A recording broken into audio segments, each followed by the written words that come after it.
इस वीडियो में एनोनीम का कंसेप्ट मैं आपको इजी वे में विद एग्जांपल समझाऊंगी। तो ये एनोनीम जो है वो एक लिटरेरी टर्म है जिसका मतलब ये होता है कि आप कोई भी बुक पढ़ रहे हैं या कुछ भी देख रहे हैं तो उसमें फिक्शियस नेम यूज हुआ है, फॉल्स नेम।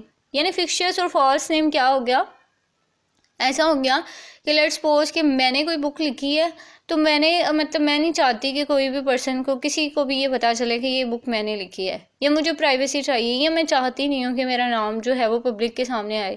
तो इसलिए मैं क्या करूँगी, अपना नाम जो है वो चेंज कर लूँगी। जैसे कि मेरा नाम रिश्बा है तो मैं अपने नाम की जगह पे क्या लिख लूँगी, कोई भी नाम लिख दूँगी, अलिशबा कर दूँगी या अरीशा कर दूँगी, या फिर कोई भी डिफरेंट नेम जो है, मेल नेम भी मैं यूज़ कर सकती हूँ। तो वो जो मेल नेम मैं यूज़ करूँगी, पेन नेम होगा वो मेरा, उसको हम एनोनीम कहेंगे।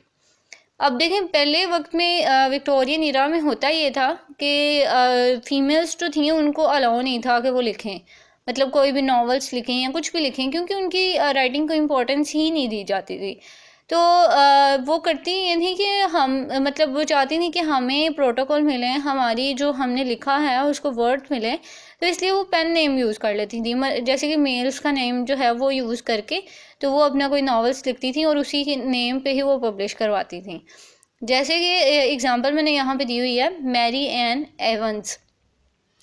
ये फीमेल राइटर थी जिनका नाम मेरी एन एवंस था, जबकि इन्होंने पेन नेम जो था वो मेल का यूज़ किया था, जॉर्ज इलियट का यूज़ किया था।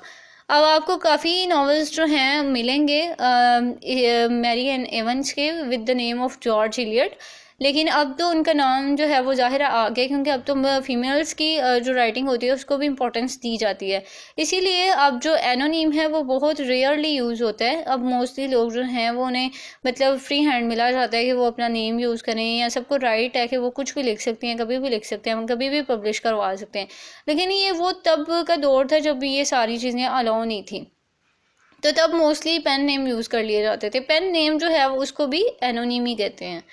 बहुत ईजी सा कंसेप्ट था, आई होप कि आपको क्लियर हो गया होगा। इससे रिगार्डिंग आपको कोई क्वेश्चन है, कोई ओपिनियन है, आप कुछ भी शेयर करना चाहते हैं तो वो आप मुझे कमेंट सेक्शन में बताएं। And thank you so much for watching.